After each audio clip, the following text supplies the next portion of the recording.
ढंग की एफडी कराओगे और आपकी एज 60 प्लस है, तब जाके आपसे कैसे इन्वेस्टमेंट करते हैं और एफडी से ज्यादा रिटर्न। दोस्तों आज मैं आपको सिखाऊंगा पर्सनल फाइनेंस की वीडियो के अंदर कि किस तरीके से पैसा काम करता है और किस तरीके से हम पैसे को सबसे बेस्ट जगह पे लगा सकते हैं। मैं लास्ट में आपको समझाऊंगा कि जो एफडी होती है ना, फाइनली आम आदमी ये जानता है कि एफडी सबसे ज्यादा रिटर्न देती है, उससे भी ज्यादा रिटर्न देने वाली चीज होती है, वो मैं आपको समझाऊंगा और किस तरीके से हम उसमें काम कर सकते हैं। देखो, पैसे के बारे में जानने से पहले ही पता होना चाहिए कि पैसे को मैनेज कौन करता है। पैसे को मैनेज करता है आरबीआई। आरबीआई का काम क्या है? देश के अंदर जितना भी पैसा है ना, उसको मैनेज करके रखना, उसकी वैल्यू को जनरेट करके रखना। पता लगा, सोचो पैसे की वैल्यू 0 हो जाए कल को, लाइक हमारी जो 10 रुपए की वैल्यू है, लाइक 100 रुपए की वैल्यू के बराबर हो जाए तो बहुत दिक्कत हो जाएगी। इसी तरीके से 100 रुपए की वैल्यू अचानक से गिर जाए तो भी बहुत ज्यादा दिक्कत हो जाएगी। इस चीज को मेंटेन करने का काम किसका होता है? आरबीआई का। यहाँ पे हम दो तरीके से सोचेंगे। सबसे पहली बात है, एक आम आदमी, मान लीजिए कोई आदमी है, वो कैसे सोचेगा कि मेरा अगर मेरे पास में कोई पैसा है और पैसा कैसे आया, वो प्रोसेस अलग है। लाइक वो प्रोसेस लाइक जॉब करके आ सकता है, बिजनेस करके आ सकता है। तो यहाँ पे पैसे की बात कर रहे हैं कि पैसे को इन्वेस्ट कहाँ पे किया जाए। तो मान लीजिए एक आम आदमी है, नंबर 1 टाइप का। एक दूसरा है सेकंड टाइप का कह सकते हो, उसके पास भी पैसा है। तो वो किस तरीके से इन्वेस्ट करेंगे, कौन सा प्लान बेस्ट रहेगा, उसको हम यहाँ पे समझेंगे। देखो, कोई फाइनेंशियल एडवाइस वाली वीडियो नहीं है। यहाँ पर केवल मैं आपके दिमाग का ढक्कन खोलना चाहता हूँ कि ये प्रोसेस होता है। इस प्रोसेस के तहत अगर आप सोचोगे ना कि यार अगर मैं ऐसा कर पाता देन डेफिनेटली ज्यादा रिटर्न निकल पाता, आप अपने फाइनेंशियल एडवाइजर से जरूर पूछ लेना। मैं यहाँ पे कोई फाइनेंशियल एडवाइस नहीं दे रहा हूँ, मैं केवल आपको बता रहा हूँ कि ऑप्शंस क्या क्या अवेलेबल हैं। अगर हम फाइनेंस के बारे में सीखना चाहते हैं तो ये बातें हमें पता होनी चाहिए। तो भाई देखो, काम ये होता है, पैसे की बात करें, आम आदमी ने पैसा कमाया, उसने जॉब करके कमाया, बिजनेस करके कमाया, उसने गवर्नमेंट एम्प्लॉय बन के कमाया। अब वो पैसे के साथ में क्या करता है, क्योंकि बचपन से उसको बताया जाता है कि बेटा जॉब करनी है और जॉब करके हमको क्या करना होता है, पैसा कमाना होता है। उसको प्रोसेस बताया गया था ये, ठीक है। उसको एक प्रोसेस के बारे में नहीं बताया गया जो कि सेकंड टाइप वाले पर्सन को बताया गया कि भाई पैसे से ना पैसे कमाए जा सकते हैं, पैसे से पैसे कमाए जा सकते हैं। ये प्रोसेस इस आदमी को नहीं बताया गया, पहला डिफरेंस। दूसरा डिफरेंस आता है, ये आदमी क्या करेगा, इसके पास में क्या क्या ऑप्शंस होंगे। पहले हम नंबर 1 टाइप के आदमी की बात कर लेते हैं कि भाई ये क्या कर सकता है। ध्यान से समझना। मान लीजिए कोई पैसा इसके पास आता है, आने के बाद में सबसे पहला स्टेप इसका क्या रहेगा कि मैं इसको इन्वेस्ट करना चाहता हूं, तो मैं कहाँ कहाँ इन्वेस्ट कर सकता हूँ। देखो, या तो वो गोल्ड में इन्वेस्ट करेगा, वो प्रॉपर्टी खरीद लेगा, ठीक, लाइक कह सकते हो वो यहाँ पे कुछ भी ऐसी इन्वेस्टमेंट कर देगा, लाइक शॉप ओपन कर देगा, लाइक डिफरेंट डिफरेंट चीज़ें करने की कोशिश करेगा, सिल्वर खरीद लेगा, कुछ ना कुछ ऐसी चीज़ें करेगा जो उसको ट्रेडिशनली दिखाई देती हैं, जो मार्केट में नॉर्मली दिखती है कि आपने प्लॉट खरीद लिया, वैल्यू बढ़ गई, ये सारी चीज़ें वो करेगा। देन उसके पास में अगर वो थोड़ा सा पढ़ा लिखा और भी ऊपर है ना, तो वो जाता है शेयर मार्केट की तरफ। देन वो शेयर मार्केट की तरफ एंटर करता है और शेयर मार्केट में उसके पास बहुत सारे ऑप्शन आ जाते हैं। जैसे कि आप जानते हो, शेयर मार्केट में भी अगेन लाइक आप यहाँ पे गोल्ड में इन्वेस्टमेंट कर सकते हो, सिल्वर में कर सकते हो, स्टॉक्स में कर सकते हो, इंडेक्स में कर सकते हो, बहुत सारी चीज़ें उसको यहाँ पे दी जाती है। अब कॉमन सी बात है, जो इंसान जॉब करके पैसा कमाने की कोशिश कर रहा है उसको इतनी सारी इंफॉर्मेशन उसके पास नहीं हो पाती। इस कारण वो क्या करता है, वो कहता है भाई ये काम करता हूँ यार, यहाँ पे तो बहुत ज़्यादा रिस्क है। शेयर मार्केट में हमेशा से रिस्क बोला जाता है कि भाई वहाँ पे पहले ही बोल दिया जाता है कि भाई यहाँ पे फाइनेंशियल रिस्क है। कॉमन सी बात है, और रिस्क लेना इस आम आदमी के बस की बात नहीं होती। ये आम आदमी बेचारा क्या है, इसने सोचो 20,000 रुपये पूरी महीने की मेहनत करके कमाई की और यहाँ पे वो चले जाएं तो वो रिस्क नहीं लेना चाहता। उस कंडीशन में उसको एक ऑप्शन और दिखाया जाता है। ये तो फर्स्ट ऑप्शन हो गया, सेकंड ऑप्शन हो गया, उसको थर्ड ऑप्शन एक और थमा दिया जाता है कि बेटा एक काम करो, आप बैंक के पास जाइए। आप कहोगे बैंक क्या करेंगे भाई, बैंक कॉमन सी बात है, बैंक उसका पैसा अपने बैंक अकाउंट में रखेंगे और उसके बाद में उसको ब्याज पे करना चालू कर देंगे, जो कि नॉर्मली 4% से लेकर 7% तक होता है, ठीक है। और वो आम आदमी बेचारा खुश होता है कि मैंने 1 लाख रुपीज़ रखे थे भाई, उसके ऊपर मुझे 4,000 रुपीज़ मिल गए, 4 क्या 7 भी मिल गए, बहुत बड़ी बात नहीं है। तो उसके क्या थे, 1 लाख से 1,04,000 या 1,07,000 हो गए। वो उसमें खुश है, उसको लग रहा है कि उसके अकाउंट की वैल्यू ना ग्रो कर रही है, क्योंकि उसको पूरी बातें बताई नहीं गई। वहां पे बताया नहीं गया कि उसको 4 to 7% बैंक लोन के रूप में जब किसी को देता है ना, तो वहां से 10 से 12% चार्ज करता है और 12% में से 4% आपको दे भी देगा, तो 8% की जो इनकम है ना, नेट इनकम बैंक आपसे कमा रहा है। आपका पैसा, रिस्क आपका। अगर कल वो बैंक डूब जाता है तो बैंक एक लिमिट से ज्यादा पैसा किसी को वापस नहीं देता, ये बात आपको पता होगी। और स्पेशली सोचो, रिस्क अगर ये हो कि बार बार प्राइवेट बैंक्स हो, प्राइवेट बैंक्स के अंदर क्या होता है, प्राइवेट बैंक के अंदर अलग अलग लाइक इंटरेस्ट रेट होता है, और काफी सारे बैंक ऐसे होते हैं जो कि जिनको कोई जानता भी भी नहीं है, बहुत ही छोटे बैंक होते हैं, बट वो जो इंटरेस्ट रेट होता है ना वो बहुत हाई पे करने की कोशिश करते हैं कि 6.5% का इंटरेस्ट रेट पे करेंगे, आप हमारे यहाँ पे पैसा रखो। अब सोचो कल को वो बैंक ही डूब जाता है, प्राइवेट बैंक हुआ तो क्या होगा? उस कंडीशन में क्या होने वाला है? कॉमन सी बात है, आम आदमी का पैसा जो है खत्म हो जाएगा और गवर्नमेंट आपको एक लिमिट से ज़्यादा सिक्योरिटी नहीं देती। सोचो आपने 50 लाख रुपए रखे हुए हैं, आपका प्लॉट बिका या कुछ भी हुआ, उसको आप रखकर यहाँ पे सोच रहे हो कि मैं एफडी करा लूंगा एंड प्रॉफिट गेन करूंगा, नॉट पॉसिबल। प्लस इसके साथ में इस आम आदमी को ना बेचारे को एक चीज और नहीं पता होती, जिसको बोलते हैं इन्फ्लेशन।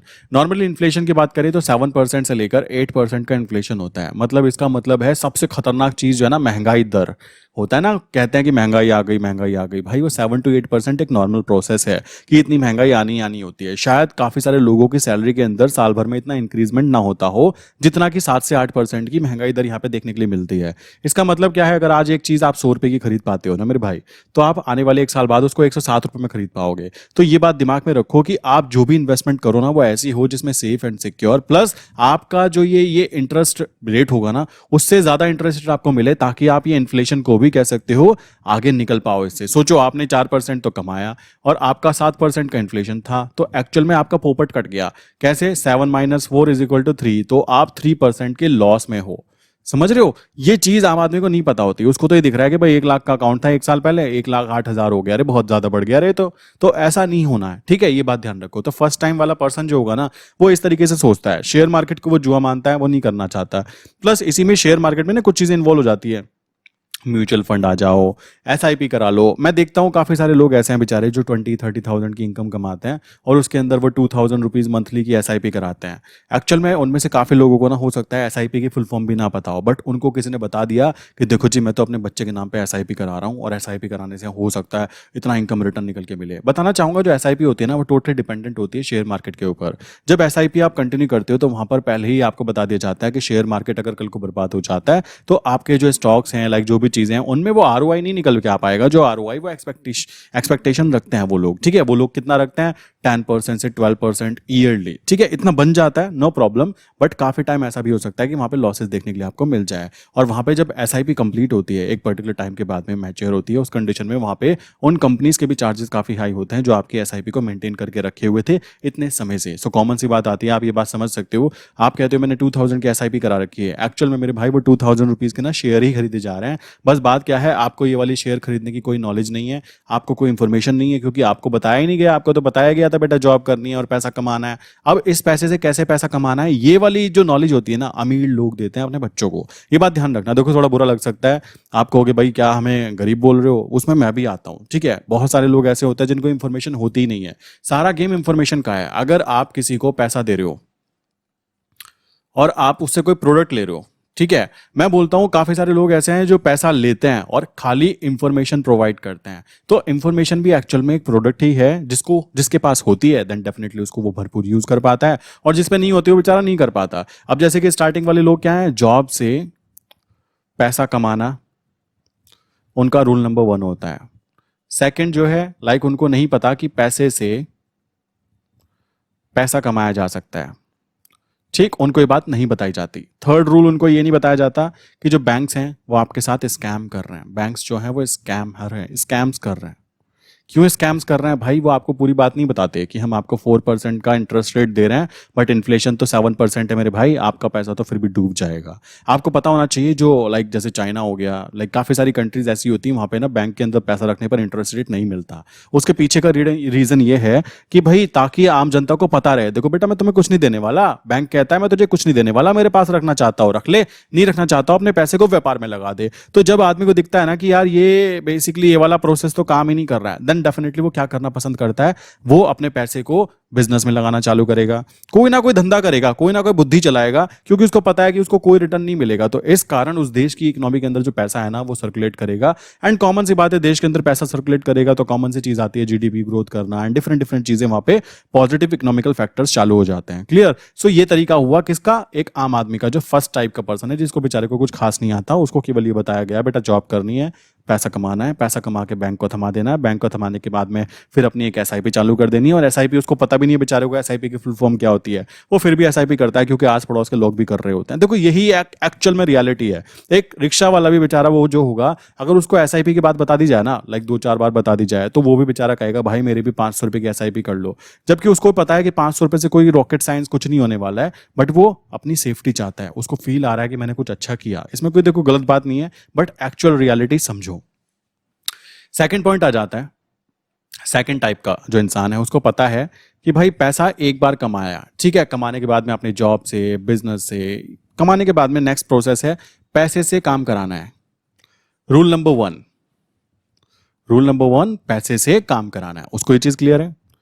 अब आ जाता है रूल नंबर 2, उसको ये भी पता है कि बैंक स्कैमर्स हैं, बैंक के अंदर पैसा नहीं रखना, ठीक है, स्पेशली सेविंग अकाउंट या करंट अकाउंट के अंदर पैसा नहीं रखना, ठीक है। चलो जी, रूल नंबर 3 की बात करें, उसको यह भी पता है कि इन्फ्लेशन नाम की एक चीज होती है, तो मेरे पैसे की वैल्यू हर साल 7% से लेकर 8% कम हो जाएगी अगर मैं उसको एक ही जगह पर बिठा के रखूंगा, ठीक है। सो मुझे जो भी इन्वेस्टमेंट करनी है वो इस हिसाब से करनी है कि साल भर में मैं 7 to 8% से ज्यादा आरओआई निकाल पाऊं, देन डेफिनेटली मैं पॉजिटिव खड़ा रह पाऊंगा। वरना वही है, बात पोपट कट जाएगी कि भाई आज ये चीज 100 रुपए की आ रही थी, एक साल बाद ये 108 रुपए की हो गई और कुछ फायदा तो हुआ नहीं ना, आपका टाइम वैल्यू वहां पे खत्म हो गई।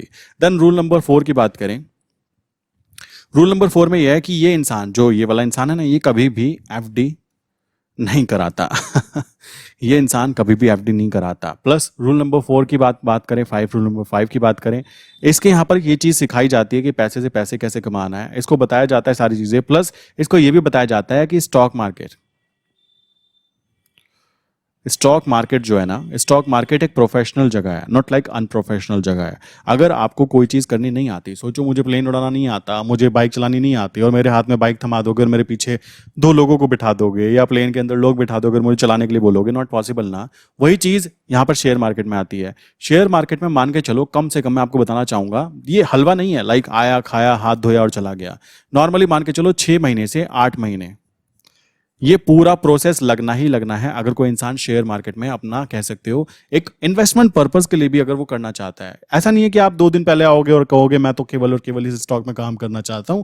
बेसिक फंडामेंटल, बेसिक चीजें, टेक्निकल प्लस मार्केट वर्क कैसे करती है, आपको एक्सपीरियंस नाम की चीज कद्दू कुछ नहीं होगी, देन डेफिनेटली आप ये चीज नहीं कर पाओगे। आपको पता रहेगा, इसको बेचारे को ये भी पता है कि जो एसआईपी वाला गेम है ना क्या है, उसको पता रहेगा म्यूचुअल फंड होता है ये क्या होते हैं, उसको पता रहेगा कि बॉन्ड्स होते हैं ये क्या होते हैं, उसको पता रहेगा टी बिल्स होते हैं ये क्या होते हैं। आम जनता को बेचारे को नहीं पता होता, उसको किसी ने बताया भी नहीं होता, क्योंकि उसको बताएगा क्यों, कोई कॉमन सी बात है, उसको तो पहले से रूल बता दिया गया है ना कि पैसा कमाने के लिए तो केवल नौकरी करनी होती है। देखो इसमें बुरा मत मानना, मैं फिर बोलता हूँ, काफी सारे लोग इसे दिल पे लेने का भी, बट ये रियलिटी है मेरे भाई। अपने बच्चों को ये वाली बातें मत बताना, अपने बच्चों को ये वाली बातें बताना। मैं आपको खुल्लम खुल्ला कहता हूँ कि बेटा पैसे से पैसे कमाए जाते हैं, बैंक्स जो होते हैं स्कैम करते हैं, क्योंकि हम लोगों से झूठ बोलते हैं। 4% हमको रिटर्न देते हैं, वो भी एफडी करा दो तो 7% भी दे दिया तो भी कोई दिक्कत की बात नहीं है, बट वो हमसे कमाते कितना है, महीने के 6-8% कमाते हैं महीने का, और हमको साल भर में देते हैं 7% का झुंझुना। इसी तरीके से रूल्स पता होने चाहिए ना, अपने बच्चों को बात बताना। और एफडी जो है कभी मत कराना, मत कराना। एफडी से अच्छी चीज मैं आपको दिखाता हूं, एफडी से अच्छी चीज होती है टी बिल्स। आपको पता होना चाहिए टी बिल्स क्या होता है। बेसिकली जो गवर्नमेंट होती है, गवर्नमेंट 2 जगह से पैसे ले सकती है, सीधी सी बात है, आरबीआई की तरफ से, एंड सेकंड चीज है आम जनता की तरफ से, लाइक आप और हम। मान लीजिए कैसे ले सकती है, लाइक कंपनी रजिस्टर करेगी, वो भी शेयर मार्केट वाला गेम प्ले करते हुए कर सकती है। आरबीआई की तरफ से क्या होता है, बहुत सारी चीजें होती हैं।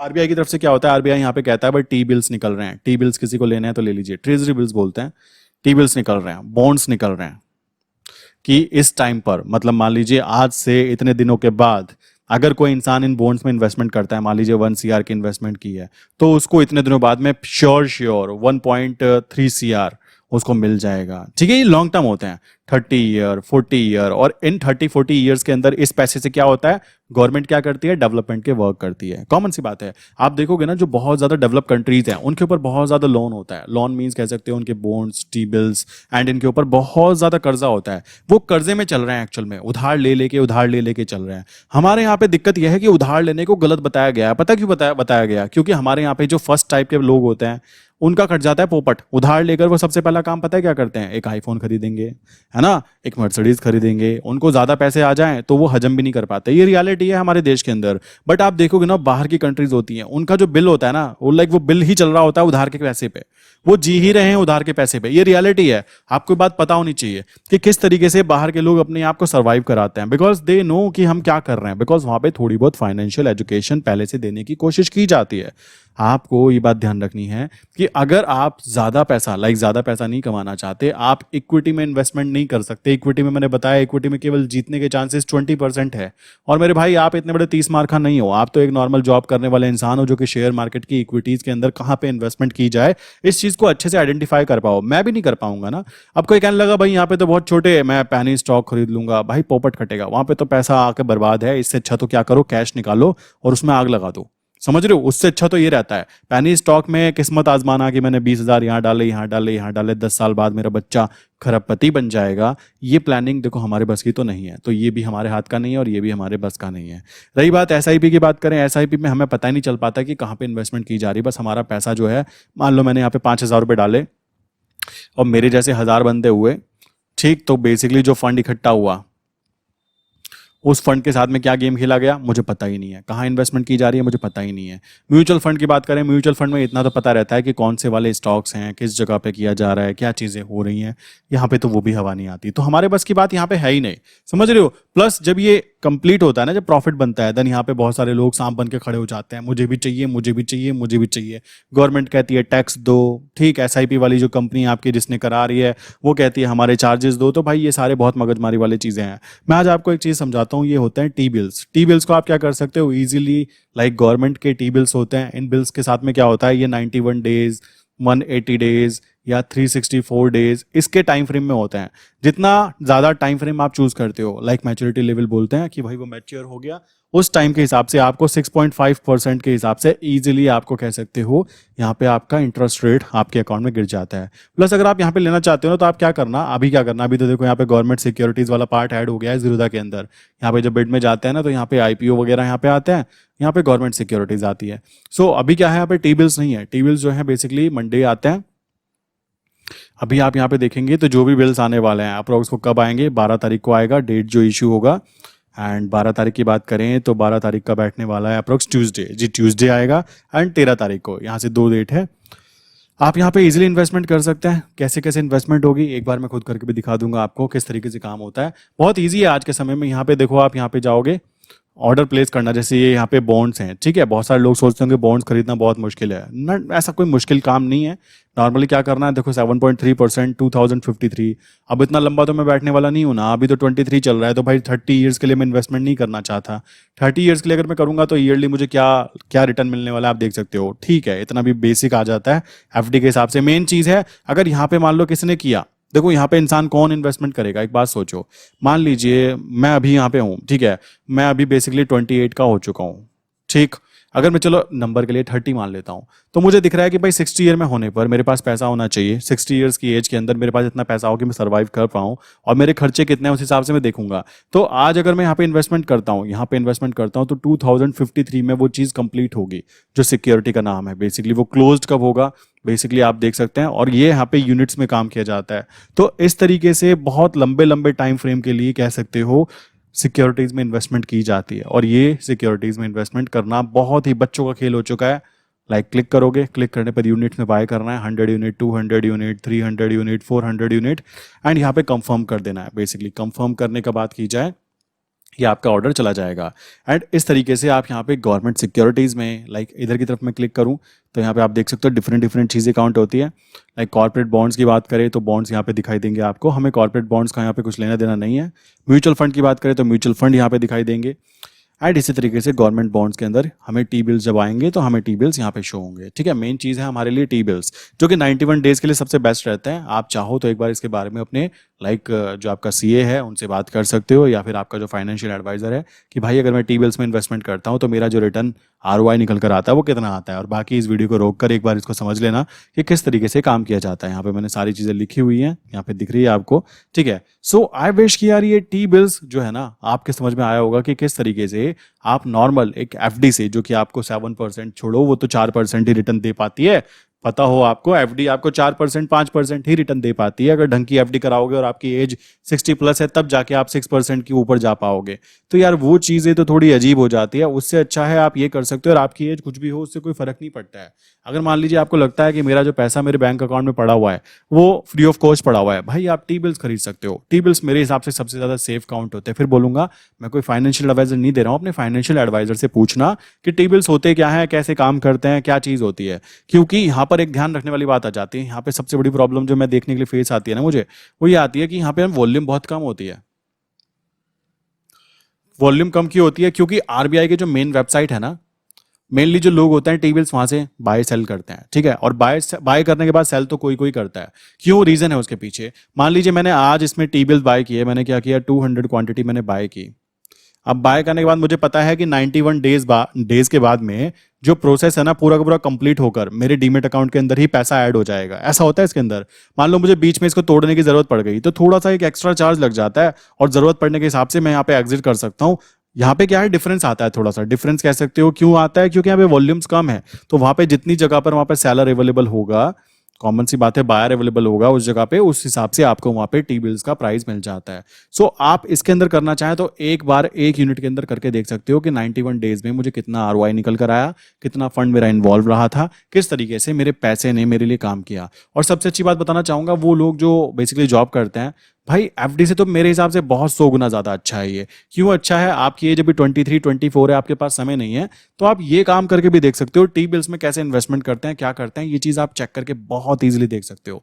पैसा पैसे को कमा के लाता है। 91 डेज मैं देखता हूँ बहुत सारे लोग ना ऐसे होते हैं, अपने सेविंग अकाउंट के अंदर पैसा डाल के रखते हैं, करंट अकाउंट में डाल के रखते हैं। मैं आपको बताना चाहता हूँ, मैं अपने अकाउंट में बिल्कुल पैसा नहीं रखता हूँ। कॉमन सी बात है, रीजन है उसके पीछे, पैसे से काम कराना है मेरे भाई। पैसे के लिए काम किया तो कब तक करोगे? शरीर भी एक टाइम के बाद आपको जवाब दे देगा, मालिक अब तो छोड़ दो मुझको, है ना। तो पैसा कभी मना नहीं करता है, पैसा काम करता रहेगा। और ये कॉन्सेप्ट जिसके समझ में आ जाता है, मेन फोकस रखो इस फंडामेंटल रूल पे, पैसे से पैसा कमाने पर, नॉट लाइक जॉब करके पैसा कमाने पर। और मैं तो नोटिस कर रहा हूँ बहुत सारे लोग ऐसे हैं, मैं जब बात करता हूँ, वो काफी सारे लोग गवर्नमेंट की प्रिपरेशन कर रहे होते हैं, ठीक है। मैं जब उनसे बात करता हूँ, सर आप किस चीज़ की प्रिपरेशन कर रहे हो, नॉर्मली बताते हैं हम एसएससी या वगैरह जो भी एग्जाम की प्रिपरेशन कर रहे हैं। अगर उनका मेन मोटिव पैसा है, देन मेरा दिमाग खराब हो जाता है। मैं सोचता हूँ यार बंदा 2 साल से तैयारी कर रहा है, उसका मेन मोटिव पैसा है। क्या आपको पता है कि गवर्नमेंट जॉब के अंदर आप ज्यादा पैसा नहीं कमा सकते हो? पता होने के बाद भी उनके लिए वो 50,000 रुपीज बहुत बड़ी अमाउंट काउंट हो रही है, क्योंकि उन्होंने कभी उस जगह से ऊपर सोचने की कोशिश ही नहीं की। अगर वो बेसिकली गवर्नमेंट जॉब की तैयारी, आप में से जो भी लोग कर रहे होंगे ना, उनको ये चीज तो क्लियर कर लेनी चाहिए कि वो पैसा नहीं कमा पाएंगे ज्यादा, ठीक है। अगर पैसा कमाना है तो कॉमन सी बात है, बिजनेस में उतरना पड़ेगा। और प्राइवेट जॉब वालों का हाल भी उतना ही है। प्राइवेट जॉब वालों को तो भाई मैं कह रहा हूँ सुखा सुखा के चीजें दी जाती है, उनको दिया ही उतना जाता है कि वो बस वो सरवाइव कर पाए। उनको पता है कंपनी को कि हमारे शहर के अंदर कितना खर्चा लगता है, कितना बिजली का बिल आता है, कैसे ही आदमी रह रहा है। अगर उसकी शादी हो गई तो बेटा चलो थोड़ी सैलरी बढ़ा दो इसकी, ताकि अपने बच्चों को अपने पास रखे, अच्छे से स्कूल में डलवा दो उसके, ताकि वो वहां पे ट्रैप में फंस जाए, और उस ट्रैप में फंसने के बाद में वो हमारी प्राइवेट नौकरी कभी छोड़ ही ना पाए। समझ रहे हो? ये पूरा ट्रैप है। देखो ये चीजें ज्यादा मैं खुल्लम खुल्ला यहाँ पे नहीं बताऊंगा, वरना काफी लोगों का दिल टूट जाता है, बहुत ज्यादा फील गंदा वाला आ जाता है, मूड खराब हो जाता है। बट यार देखो रियलिटी पता होनी जरूरी है ना। अगर हम भरी दोपहरी में आंखों पे हाथ रख के बोलेंगे कि रात हो गई, नॉट पॉसिबल ना। तो ये बातें पता होनी बहुत जरूरी है। तो गवर्नमेंट की तरफ से आप गवर्नमेंट के टी बिल्स के अंदर इन्वेस्टमेंट करके एक ठीक ठाक आरओआई निकाल सकते हो। बाकी इसकी इंफॉर्मेशन कलेक्ट करने के लिए अपने फाइनेंशियल एडवाइजर से एक बार जरूर पूछना। 91 डेज, 180 डेज एंड 364 डेज का ये जो प्लान होता है, आप जिसमें चाहे उसमें कर सकते हैं। आप अपने बच्चों के नाम पे लाइक इन्वेस्टमेंट कर रहे हो ना, इससे अच्छा इन्वेस्टमेंट जो आप कह सकते हो कि मैं कहीं ऐसी जगह पे करूँ शेयर्स में, रिस्क फ्री इन्वेस्टमेंट करना चाहते हो, देन डेफिनेटली आप ये टी बिल्स के अंदर काम कर सकते हो, नो प्रॉब्लम। बहुत सेफ सिक्योर रहने वाला है। क्यों? गवर्नमेंट ही यहाँ पे सिक्योरिटी दे रही है। सोचो, एक तरफ तो गवर्नमेंट है, ठीक है, भारत सरकार, दूसरी तरफ है बैंक्स। अब बैंक चाहे कितना भी बड़ा हो, कल को कोई प्रॉब्लम आ गई तो बैंक डूब गया ना, तो आपकी ये सारा का सारा एफडी वेफडी वाला सीन खत्म सा हो जाएगा, ठीक है। बट गवर्नमेंट सिक्योरिटीज में ऐसा होता है कि गवर्नमेंट के वादे होते हैं, और गवर्नमेंट की सिक्योरिटीज के साथ में आरबीआई साथ में जुड़ा होता है, नॉट बैंक्स। क्लियर? सो ये ध्यान रखना। और अभी ये सहूलियत हो चुकी है, अभी की बात करें कुछ समय से सहूलियत मिल पा रही है, वरना आरबीआई के ऊपर आम आदमी तो जाकर सोच भी नहीं सकता कि मैं टी बिल्स के बारे में कुछ करना चाहता हूँ, मैं टी बिल्स खरीदना चाहता हूँ। ठीक है, तो उस कंडीशन में आपको ध्यान रखना है कि आप घर बैठे कर पा रहे हो, ये एक बहुत ही ज्यादा एक पॉजिटिव चीज है। और कॉमन सी बात है, गवर्नमेंट को क्या मिलता है इससे? आपका पैसा। और गवर्नमेंट गवर्नमेंट उस पैसे को क्या करती है? यूज करती है किस चीज में? डेवलपमेंट्स के वर्क में। और डेवलपमेंट होगा तो बाहर से इन्वेस्टमेंट भी आएगा, इन्वेस्टमेंट आएगा तो देश की इकोनॉमी ग्रो करेगी। तो एक्चुअल में आप टी बिल्स में इन्वेस्टमेंट, लाइक आपने जो बैंक में जो आपका पैसा विल्ला पड़ा हुआ है ना, जिसको आपने ना तो कहीं पे इन्वेस्टमेंट कर रखी है, बस रखा है कि इमरजेंसी के लिए रखा है, भाई टी बिल्स भी इमरजेंसी में निकल जाते हैं, समझ रहे हो? अगर कोई इमरजेंसी आती है तो विद इन 2 डेज कह सकते हो आप टी बिल्स का जो पैसा है ना उसको एग्जिट कर सकते हो। मतलब मान लीजिए कोई प्रॉब्लम आ गई तो मैंने आज एग्जिट किया, आज एग्जिट होने पर मेरा टी बिल कंप्लीट होगा, कंप्लीट होकर मेरे डीमेट अकाउंट में पैसा, मान लो मेरा जीरोधा है तो वो पैसा आएगा, आने के बाद में मुझे 1 दिन और लगेगा जीरोधा से विड्रॉल मारने के लिए, और मुझे वो 24 आवर्स में मेरे बैंक अकाउंट में पैसा दिख जाएगा। सो ऐसी कोई इमरजेंसी आती है तो ये किया जा सकता है। बट बैंक से तो अच्छा है कि बैंक में बस पैसा केवल रखा हुआ है, बैंक में तो आपको कुछ चीजें नहीं मिलने वाली है, तो उससे तो आई थिंक ये 100 गुना बेटर काउंट होता है। और 91 डेज का ट्राई करने में कोई दिक्कत की बात नहीं है कि कितना पैसा बनता है, एक बार सबके सब लोग ट्राई जरूर करना, फील करना कि कितना पैसा लगाया था और कितना पैसा मेरा निकल कर आया। और सेफ्टी सबसे ज्यादा यहां पर, अगर एक बार 7.32% बोल दिया ना तो वो उतना ही है, इसका मतलब ये नहीं है दुनिया ऊपर जाए नीचे जाए कोई फर्क नहीं पड़ेगा, मिलेगा उतना ही। क्यों मिलेगा? क्योंकि गवर्नमेंट बॉन्ड्स है, गवर्नमेंट सिक्योरिटीज है, वहां पर कोई भी ऐसी कोई चिंदी चोरी नहीं होती। ठीक है, और कोई हिडन चार्ज नहीं होते हैं, थोड़े से नेक्स्ट नॉर्मल 60-70 रुपीज चार्ज लगते हैं जब हम ट्रेड लेते हैं, जो नॉर्मल चार्जेस होते हैं। अब आप समझ सकते हो, गवर्नमेंट का फायदा तो ये आपका पैसा सीधा गवर्नमेंट के पास चला गया, तो गवर्नमेंट को दुख किस बात का?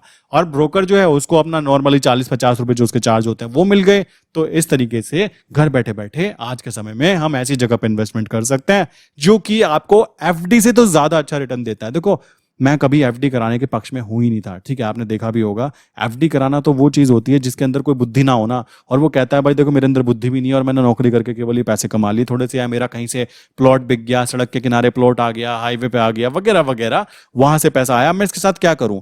देखो, पैसे को संभालने के लिए भी बुद्धि चाहिए होती है, ये चीज आप एग्री करोगे। वही चीज यहाँ पे आती है। अगर आपके पास में लाइक ऐसे वाला गेम है कि एक्स्ट्रा अमाउंट पड़ी है, बड़ा अमाउंट भी पड़ा है ना, तब भी आप यहाँ पे बहुत इजीली इतना ही निकाल सकते हो, कोई प्रॉब्लम की बात नहीं है। आप 1 करोड़ 2 करोड़ जितना करना चाहते हो कर सकते हो। यूनिट्स आप देख सकते हो, एक साथ आप कितनी यूनिट खरीद सकते हो, तो ऐसी कोई प्रॉब्लम की बातें नहीं आती। ठीक है, तो मिलते हैं नेक्स्ट इंपॉर्टेंट वीडियो में।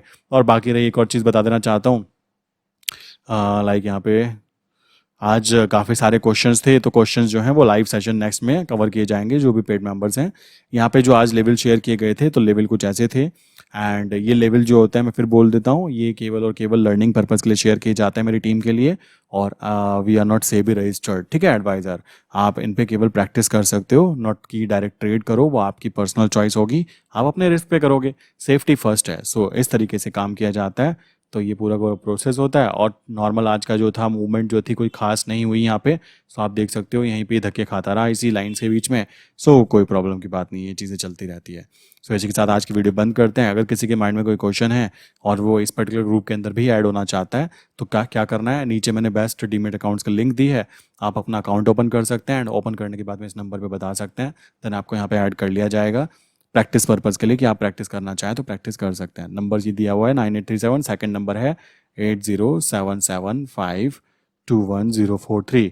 ठीक है, इनमें से किसी भी नंबर पे आप हाई करके मैसेज करेंगे, एंड मैसेज करने के बाद में आपको यहाँ से एक मैसेज दिया जाएगा, उस पर आप कंटिन्यू कर सकते हैं। ठीक है, सो मिलते हैं नेक्स्ट इंपॉर्टेंट वीडियो के अंदर। आई विश यार गवर्नमेंट सिक्योरिटीज़ में कैसे इन्वेस्टमेंट करते हैं और एफडी से ज़्यादा रिटर्न कहाँ पे मिल सकता है, सारी चीज़ें मैंने आपको समझाने की कोशिश की है, वो सारी चीज़ें क्लियर हो गई होगी। तो इसी के साथ आज की वीडियो बंद करता हूँ, मिलते हैं नेक्स्ट इंपॉर्टेंट वीडियो के अंदर। एंड लास्ट टाइम फिर कहूँगा, अपने फाइनेंशियल एडवाइजर से पूछ लीजिएगा, मैं आपको केवल यहाँ पे बताना चाहता था कि टी बिल्स होते क्या हैं और उनमें थोड़ा ज़्यादा रिटर्न मिल पाता है। एक बार अपने फाइनेंशियल एडवाइजर से बात करो कि भाई ऐसे करके अच्छा चीज़ें होती हैं कि हम कैसे काम कर सकते हैं, देन वो आपको और भी अच्छे से ये चीज़ें समझा पाएंगे। क्लियर? सो इसी के साथ आज की वीडियो बंद करते हैं दोस्तों।